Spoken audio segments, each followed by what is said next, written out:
you doing? We have an unboxing to do today. Hey, Anthony, what is going on? So, let's get to this unboxing. So, how do we always start these videos? Oh, wait, you aren't supposed to see the hand knocking. Oh, there's something here. Oh, weird. I already brought it inside. So, I got this order a little bit ago, just, a matter of minutes ago, but I had to make a thumbnail, so of course I brought it inside. Today is a dreary day outside. It is raining and it is, about 45 degrees Fahrenheit and soggy. So, uh, definitely we're going to check how warm everything is. We're going to do a true live unboxing, so bear with me. But, of course, who's it from? It's from AquaticArts, who I purchased this from on a live stream the other night. Let me cut this open and get the label with my address off the screen. Wouldn't want to dox myself. But I have codes in the description for y'all, and starting tomorrow, there is a 30% off sale with AquaticArts. Right now, it's already 20% off. So I went a little crazy. I spent about 300 and some dollars and used the sale code. But I did go a little crazy. It's just, I have my breeding projects and things that I wanted to do. But I'm really excited about this order. And let's see how it came in. I always like to keep my sponsorship honest, in that we're gonna see how it arrived. As is live. There's no editing going on here, so. All right. Hey, me. A little thank you note, and I think that's Haley's handwriting from Oddball Aquatics. Hey, Alexander, hope all is well. I just wanted to thank you for your support. So many great choices were made. I adore the purple Harlequin Rasboras. Oh, it was Kendra. Okay. All right. Right on. Let's see here. So we've got the little manifest. Stickers. We've got the heat packs in here, which are up top, which is always good. Wrapped in paper, which is even better. And they're still nice and toasty. Everything's overnight. I mean, they're 88, so this box, it's beautiful. It's the coldest spot on the box is 70, and most of it's more like in the mid 70s. So really good. What's up, Tennessee Aqua? Azaravian 2, good to see you. Also, S, what's up? Aquapuncture. Ian, Nano Aquarium guy, what is up? J-Rock, what's up? So, we're doing an unboxing off the cuff live here. Want to show you guys how everything comes in. Kind of just keeping my my affiliate sponsorship, keeping it true and making sure that it's still the company that I've always loved.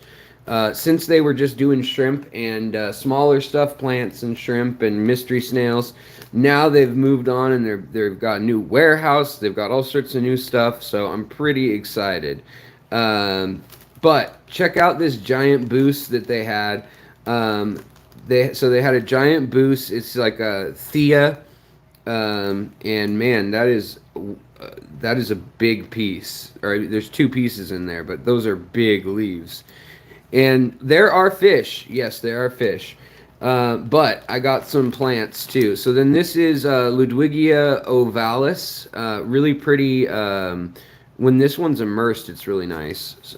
But the other thing that I got, these look like they wouldn't be amazing, and they are. I've had this for 2 years, and the other one I had, they feel like they're made with plastic and not the most expensive materials at first, but they've held up so well. They've got like a vinyl material on the basket, but what it does is it allows you to scoop the water through and the shrimp will jump the other way.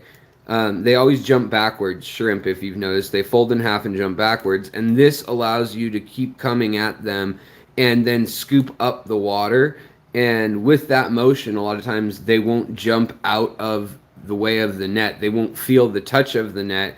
They'll feel the upper wall or lower wall, and then they'll just bounce up and down in this thing. So it works really well for little fish and shrimp, as well as there's some species that are so sensitive you don't want to pull them out of the water, like pea puffers, because they can actually, you know, they can actually expand and do harm to themselves. So don't want that.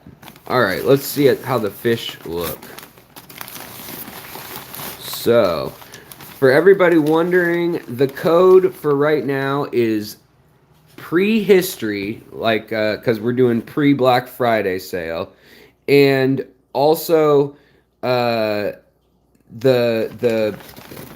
so it's prehistory, all in caps, no spaces, BF for Black Friday, and then 20%, so 20, so prehistory BF20 is the code, and it's all in the description below, link to their site. And then tomorrow it goes to 30%. I don't know what they'll have left inventory wise because they shut down for a while too after this period. Oh wow, these are still really, really bold. These are the Bumblebee Gobies, and these are the only ones, if you're in the hobby and you know you like, you know, little gobies and stuff like that. These are the only ones that are totally freshwater their whole life, and they're also, I hear you're able to breed them in tanks, but they are really cool. I've got them in one of my tanks, and I love them, and I want to put them in another one. So they're really neat, and now I'll have about a total of 5 or 6 of them right now, and they'll be really fun to have. So I'm excited about them. They're still colored up, which these guys, I mean, they do tend to stress a little easy. And it looked like one was floating for a sec, but they're not. They're double bagged, and so they're kind of getting pinched in that corner. And they're trying to get out of the bag up here. So you want to be careful that they don't get flipped. And in fact, did I just trap him more? Let's see. There we go. Now they're all free. But let's just check the temperature just for fun. So like 70 to 73. Not bad at all for shipping when it's 40 degrees out. So they do all recyclable stuff here, which is nice. And then they give you a big old, I mean, anybody who's shipping you fish gives you the box with the insulation so you can use it later if you're shipping to someone else. But yeah, if you guys use the code, I would appreciate it. You get the discount. It's the best discount you're going to find. They've got one on their website also, but if you use the code, then we get credit for our little group, for our channel. And then that's usually with the commissions, they also give me a little percentage commission. With that money, then what I like to do is pay for giveaways that I do later. So that way I ensure that my giveaway and codes are better than the company's by giving away my commission. It's a little underhanded of me, but yeah. So then we've got these purple Harlequin Rasboras. These are really cool, and they're tank bred now, which is great. A lot of these used to be caught in the wild. And the Harlequin Rasboras, these are going to be like a nice lavender purple color. They're a little stressed right now, so they're not. But you can see they've got a little bit of a red to their dorsal fin and caudal peduncle part of their tail. And that's the males. And these ones they're not teeny or anything. They look like they're pretty well adult size, which is great. And I plan on breeding these in the Blackwater tank. These are really easy to breed as far as Rasboras go.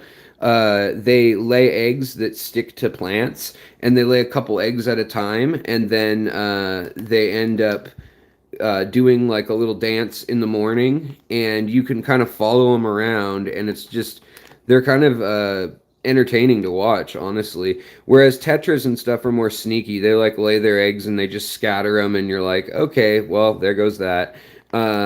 These definitely you can colony breed a bit, and you can also, you probably want to raise the babies separate, but you can colony breed them. If you want to make any money or have a large amount of babies, you're going to want to put them separate. But yeah, now let me put this tripod down so that we can actually, so I can actually pull stuff out, and there we go. Do this faster because they wrap everything pretty thoroughly. So I'm really excited about the stuff I ordered because it's kind of like my breed stock for the winter. And hopefully I'll get most of these species breeding, and I'm excited about that. So here we have the longfin Panda Quarries, which these guys I really love. And these ones are in the wild from Peru, and they're a really neat fish, but they've been now bred in captivity, and now they have the longfin variety of them, which, let's get a shot of them if they'll stay still. They look pretty small, but this is a smaller Cory anyhow, and it's one of the easiest Cories to breed in captivity, at least the normal ones. I've never bred the longfin ones. But all you have to do is a cold water change, and they will snap right into breeding mode usually. Everybody looks pretty good. Oh, there's one guy who might be a little upset. Is he okay? Yeah, he's fine. He's just stuck in between the grooves of the bag again. You can see him though, and they usually toss in an extra fish, especially they do it whenever you order 6, 7 or more of something. Sorry if my hands are all grungy. I was literally working on the Blackwater series right before this, redoing the tank. So these guys have a place to go, full of tannins and good stuff. But in any case, these guys are looking pretty good, and they have water in here with, it looks like almond leaves and good stuff like tannins. The water's yellow. I'm sure they waited when they put these in because these are one of the Cories that self-poisons. They're venomous, and they've got a little spike on their adipose fin, which, all the little catfish have, but that's right back by their tail, the little fin behind the dorsal fin. And these are really neat in that they live on the Peruvian border, and into Brazil, but they live in the Andean mountain meltwater rivers. And so you actually get not just the normal warm jungle water, but they actually are used to water as cold as 65 degrees. So they don't technically need a heater as long as your house is semi-warm, which I think is a really nice thing to have. Not that many Cories are like that, but they're nice in that respect. And if they just have neutral water, then they're fine. I like to give them the tannic water. Hey guys, say tannic with me. say tannic with... No, nobody gets it? Okay. Well, I like that when they have that water because they're just more comfy that way. Holy! So these guys are jumping all over. We got the orange realies, and these are super high quality. I think these must be the Taiwanese strain because I can just tell when they import stuff. A lot of times different strains are not as good, but these guys seem to be really active. I mean, look how colorful they are for being in a dark box that's been in a truck and on a plane and expanded. Like the air expands in here as like a semi-vacuum forms. But yeah, it looks like there's 10 plus, so there's probably like 11 or 12 in here, and they're not just teeny tiny babies like you get sometimes. Oh, and we've got 2, look at that, we've got 2 that are actually buried. That's cool. Look at that. Can you see that? She's buried and got babies already. But these are really cool in that these were the second or third color of Riley or Riley shrimp to be made. So first was the red or the cherry ones, then probably the blue, and then these ones shortly after. Yeah, so Son of Quack, what's up? Yeah, it's a bussin' stream. We're talking. We're doing some species spotlights as we unpack. If anybody has any questions, let me know. And yet again, all these awesome critters are from AquaticArts. You guys can get 30% off starting tomorrow, 20% off right this second if you want to go there now. And the rest of the year, after this sale's over on the 15th of November, which is to get all the animals out early, after this, all this goes on, we're going to, or they're going to still have my other codes, which are 15% and 10%. 15% you can use once in a period of like 3 or 4 months, and then the other one you can use unlimited time. So that's the deal. What kind of heat pack they use for the order? They use 2 of the, I think they're 48 hours because they only do overnight shipping on fish. Let's see. They're pretty normal. I mean, they just feel like the normal heat packs, but yeah, they're the air activated ones. They were still 87 or 90 degrees, and then they were wrapped in paper and then on top. So like right now, just breaking it up more, it's solidified a bit. It's getting warm again. So that's, that's nice. But unless something seriously went wrong, your order should be to your house within 24 hours, within like 15 hours. I think this literally went on the truck at 9:15 p.m. was when it officially got picked up. And then got to my house at 10:15 a.m., 10:10 a.m. So really quick as far as that goes. And I'm in Seattle, which a lot of times Seattle is kind of off the beaten path for delivery stuff. So, all right. So we got a couple more things. Like I said, I went kind of crazy. I spent about I spent about $300. Let's see here. But it's okay. I'll make my money back in breeding. But here we have 1 tiger snail, 1 zebra snail, assorted thorn snails, which are the neorites, red racer, gold racer, and then the 3 colors. So usually these are stinky. They ship these in a moist paper towel. And I hate to say it, but usually snails are stinky little suckers. But they're not. These ones are not, and they haven't pooped all over the place. That's nice. But I love their neorites because they get them young. Like this thing's going to get the size of a ping pong ball in a year or two. Not quite that big. But they have the coolest patterns. Let's see if we can get the light on it a little better. They have the coolest patterns, and those little spiked ones, these little spiky ones, they actually, they don't lay as many eggs on everything, which is nice. Because that's the only downside in my mind to these neorites is the fact that they lay those little rock-hard calcium pellets everywhere when they're the red racers or the batik or these bigger neorites. But they eat the hard algae on your glass unlike anything else. And look at this like cracked olive cat's eye looking one too, plus the tiger one. I mean, it looks like you can see where the Polynesian designs for tattoos and stuff come from when you look at that. The other thing, I love these containers they send because you can take these and they float. You can also kind of hot glue an airline underneath the rim here, and then or a little bit of foam, like from a pool noodle or something, if you take an X-Acto knife. And then you can float these, and you can put a hole on either end, even if you want, or a hole for an air stone. But for fry hatching, they're really, really good when you need clean, clear water, and you need a little container so you don't lose things the size of an eyelash.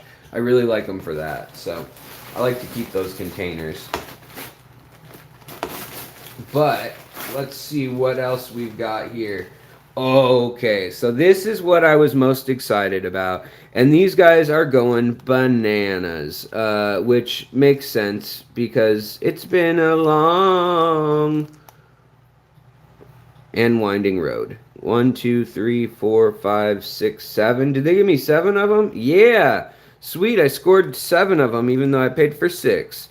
So these are Corydoras Simelis, and these are a really nice one. They're the smudge spot Cory. They're also tank bred, which, you know, AquaticArts is trying to do mostly tank bred, or they're trying to get the wild caught stuff they do order two breeders so that it's not such an impact on that. Hey, the singing wasn't your fault. What's up, Rico? How's it going, man? That's very true. But yeah, so these smudge spots Cories are from the Rio Madeira, and they're really actually from the border of Bolivia area. And they have kind of like this black band on the tail. Let's see, can we get a good shot of them? But they have a nice olive color. Now, some of the ones from Brazil have an orange, almost like that orange laser Cory look to them. These ones are the softer purple ones. And it's very, they're very active. They like the water with a little bit softer notes to it, and then also with tannins.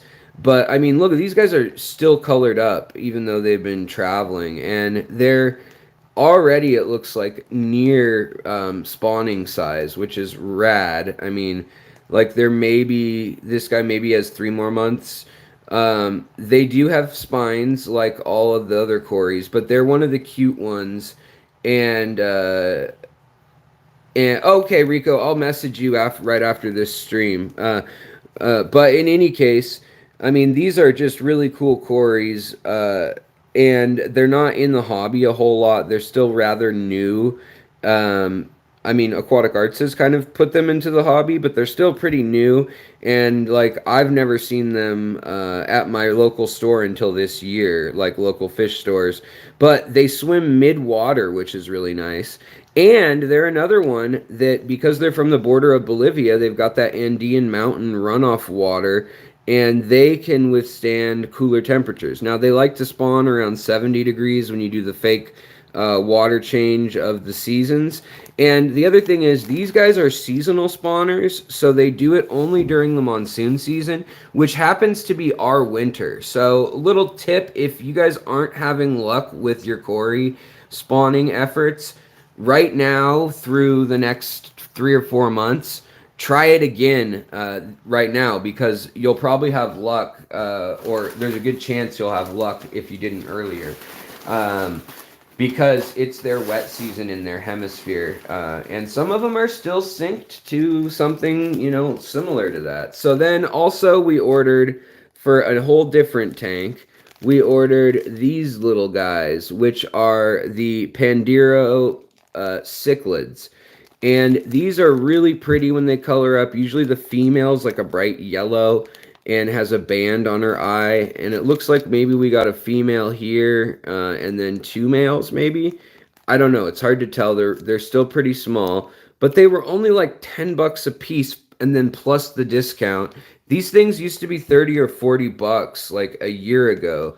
So somebody's breeding them and doing a good job of it, but they're a newer one as far as being in the mainstream hobby, and they're a really cool, pretty apisto with good sexual dimorphism. I mean, the males and females look pretty different, and I just think they're pretty in that sense. Another cave spawner. And then, all right, so then we have the completed black water tank plans with these glow light Rasboras. I'll name one Jeffrey. Sure, let's name one of them Jeffrey. Your name is Jeffrey. But in any case, so we got 12 plus of these, which is nice because the Trigonostigma, well, the other Rasboras, where are they? I've got them sitting right here.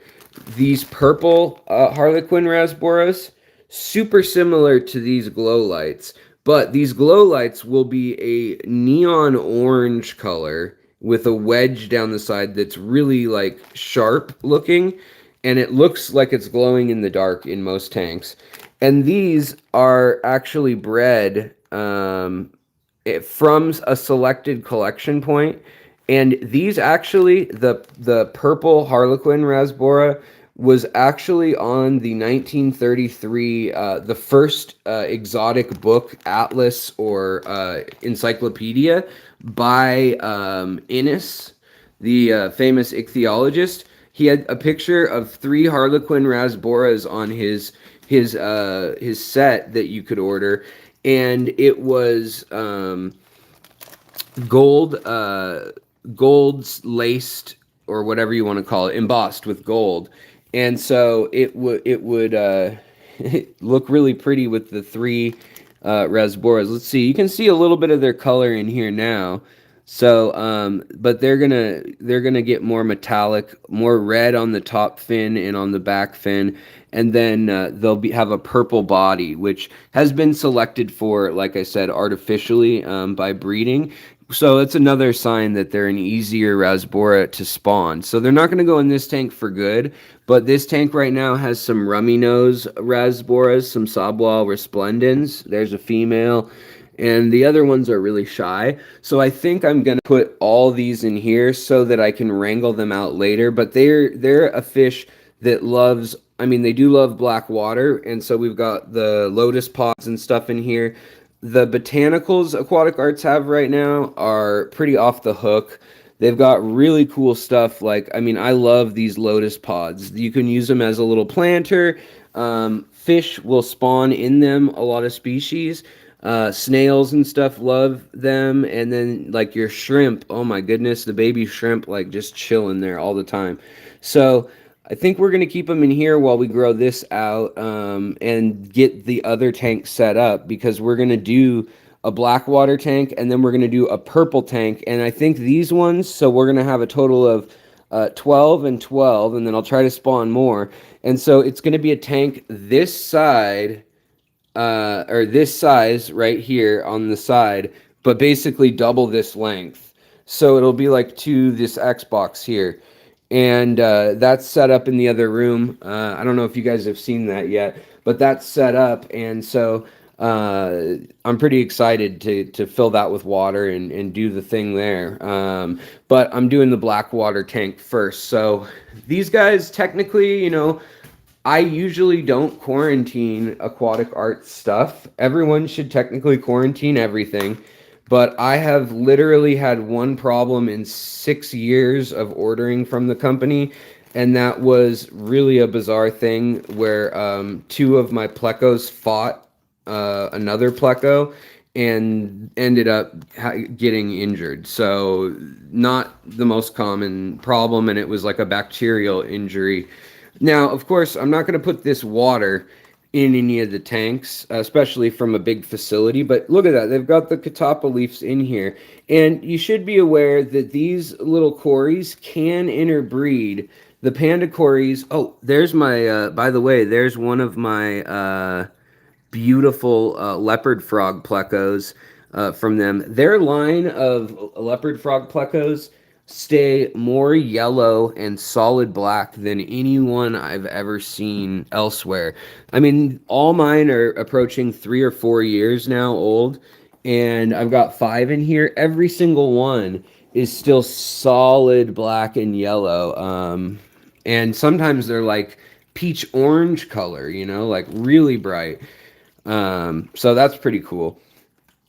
And here you can see like what the variegated leaves. The ovalis is like a yellow variegation. You're late, Stephen P. Well, Stephen P, you haven't missed everything. Here, oh, look at these purple Rasboras are already coloring up, even just being in the tank. Now, they don't love bright light, so I'm kind of being mean to them right now. But once they get into the thicket of all this, these fish all live in the same kind of place, and like biologically. So these rummy nose Rasboras that are chilling here, they're pretty young still, and they're a peaceful fish. These guys are a really peaceful fish. And so are the right here, these guys, the glow light Rasboras. Let's see. Oh, they're coloring up too. So they'll have an orange if they hold still ever. They'll have an orange, and then the little see the orange on the front of the belly, and then it lines the top of that black spike or wedge. And so they're actually, both of these two are pretty easy to tell the females and males apart. And so you can put two of them into a tank, like a little 2-gallon tank, or even like a 1-gallon bowl. And in the morning, you can get them to spawn and lay eggs if you've set it up, prepped it for them, fed them good food beforehand. So then we've got these ones are probably the most stressed of all, but they still have some color. So, I mean, I'm pretty impressed. And then the Bumblebee Gobies, I mean, they're another touchy one that they're still totally fine too. So let's take these into the fish room. The fish room is a mess right now, but such is life. C'est la vie. I've got to get everybody acclimated. Would it be helpful to rams to lower the pH if my water is hard? Usually, it depends, because if they're bred in a tank, then everything kind of goes out the window. It doesn't matter as much. But if they're not, then yeah, it's totally, I mean, if they're wild like Bolivian rams, or just in theory to get them to spawn, it's usually easier with lower pH, lower TDS. You want to buffer the water somewhat. Now, here's the tank that I'm transforming into a blackwater tank as we speak. I'm going to take these guys out before I unleash the Kraken, so to speak, with these other fish. But I think the Bumblebee Gobies can go in here, because it's not that acidic yet, this tank. It's going to creep up there. And then also, I may change my mind and put the other fish, the Rasboras, in here too, because it's easy to spot them, and they're already in here with Malawa shrimp. And then if I move these guys who have their babies across the room, I could put them back with their babies too. Then that'll be good. But these Quarries, they're going to love sand and leaf debris. These Quarries, these smudge spot Simelis Quarries, they can actually have down to 4.8, 5.0 pH. I mean, real acidic water. And water that acidic, the ammonia is not toxic anymore, which is interesting. It turns into a whole other chemical altogether. Now, I think I'm going to put, let's see here, put the little shrimpies probably right here, up in this 2.5 gallon. Now, the shrimpies have been, there's a couple other Corydoras shrimp in here, some blue bolts, and they've been in there with some wild bettas, but they're the smallest species and they're still young. And I'll probably be moving those wild bettas to another tank, like one of the ones that's full of tannins again. So this is all just for acclimation purposes, but again, I got to decide which tank to put the cichlids in, and I think it's going to be this tank here, because this tank here is pretty acidic as well. And yeah, we have the bettas in here, and we have a few of the very pregnant Ginger rubra. Look at how pregnant she is, for how she's young too. In here, but these usually stay at the bottom. The blue panda dwarf cichlids, they're the Panduro or Pandarini. I could put them down in here too. In fact, you know what? Maybe I will put them down here.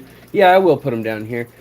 I'm kind of doing this on the fly because there are the buffalo cichlids in here, but they don't really utilize the caves a ton. And the other thing that's interesting about them is they haven't bugged any of the bettas, any of the pseudomagills, any of these lovely half-beaks, which are also all from AquaticArts, and I've been breeding these. They've been really producing a lot. Like, they've been probably every month, maybe 7 to 10 babies. And then these bettas I've bred are from AquaticArts stock too, that are hanging out in here. And the fire barbs, some are from AquaticArts and some are from the wet spot in Portland. And I'm going to Portland tomorrow with Jason um,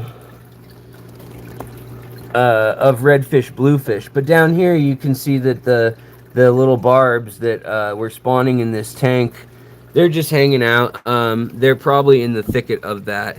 And see, even these young half beaks that don't have any color yet or anything, ew, it's pooping. Um, they're not being bugged by those buffalo head cichlids, the blue lip buffalo head cichlids. So I think that maybe these Pandarini cichlids might be okay with them. But what I'll do is I'll watch. Literally, I'll sit on the couch for a half hour and make sure they're okay before I, leave the room with them in there. My yellow shrimp colony is doing good. I could put the,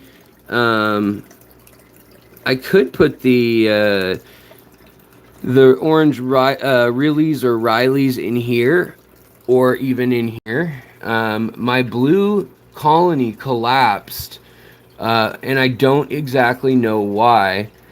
I think perhaps one of the young sparkling gouramis that was in there ate like kind of a whole batch of the blue ones, and so there's only a handful of blues. But those are Lucas's line originally, so I'm going to count how many are in there and figure that out too.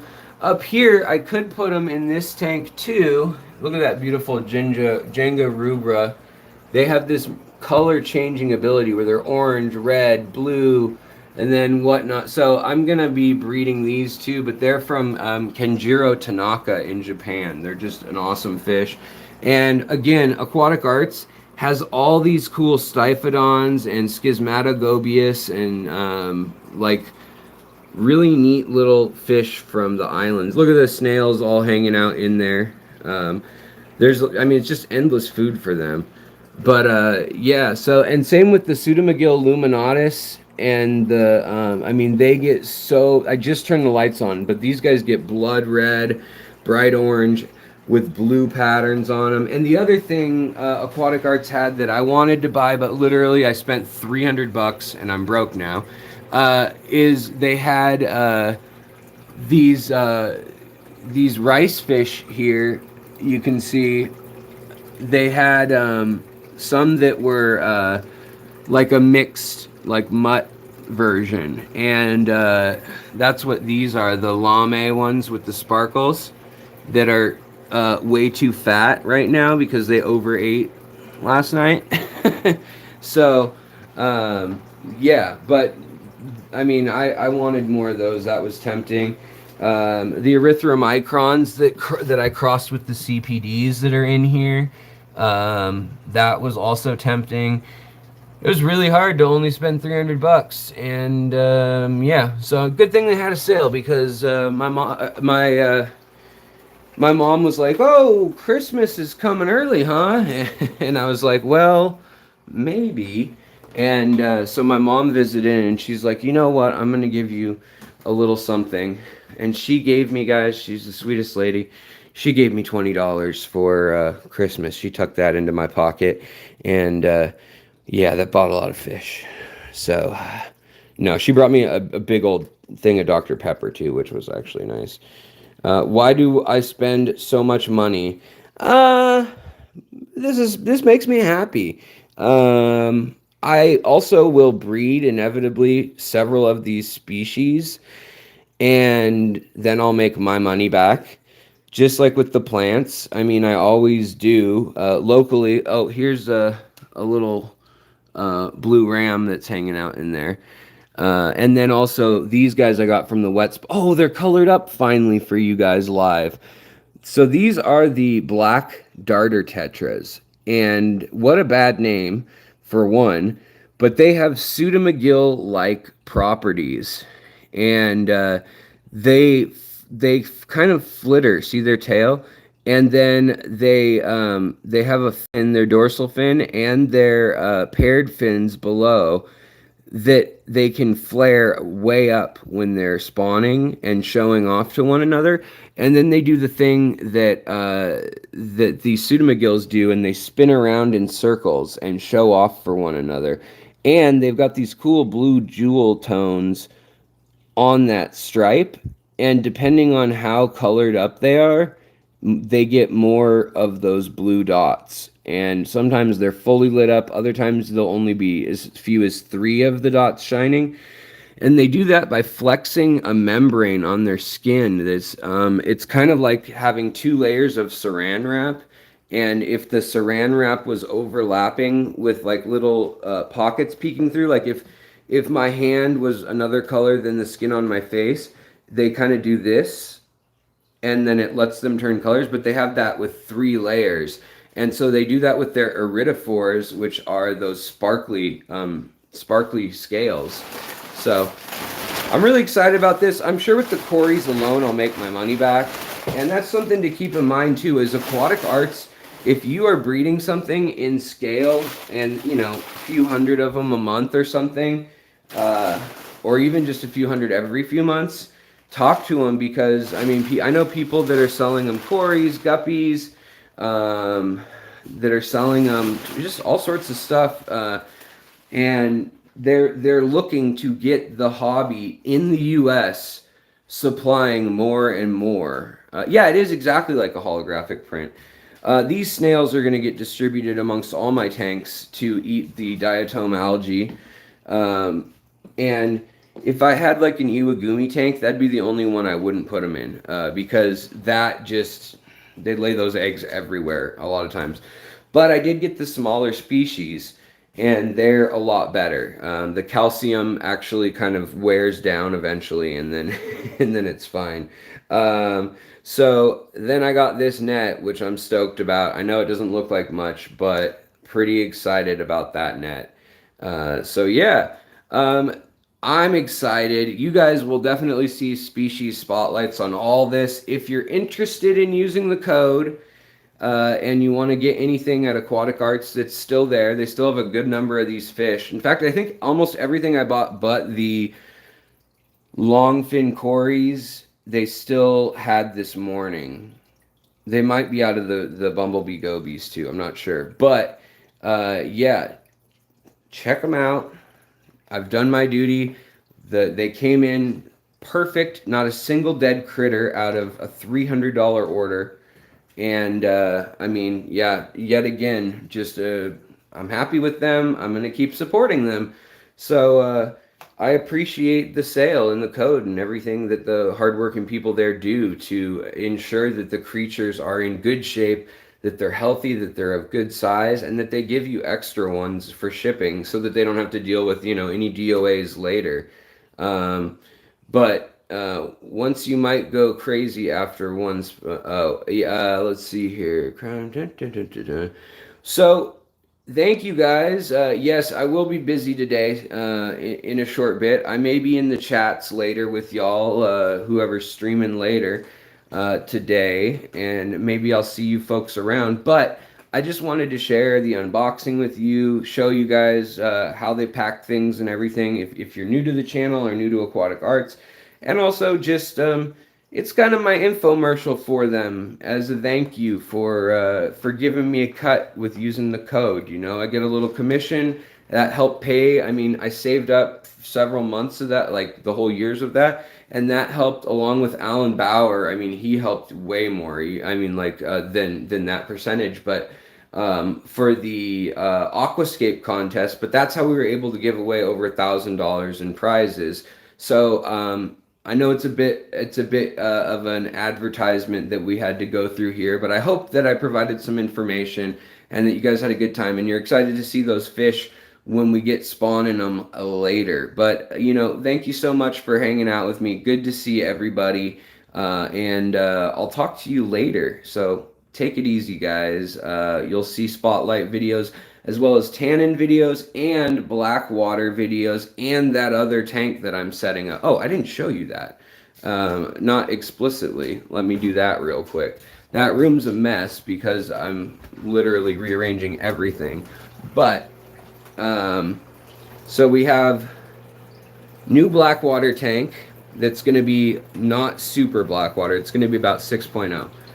Then we have this big tank, and I've got a light from Redfish Bluefish that I'm buying that is going to sit across it, and the light is the same light as these tanks have.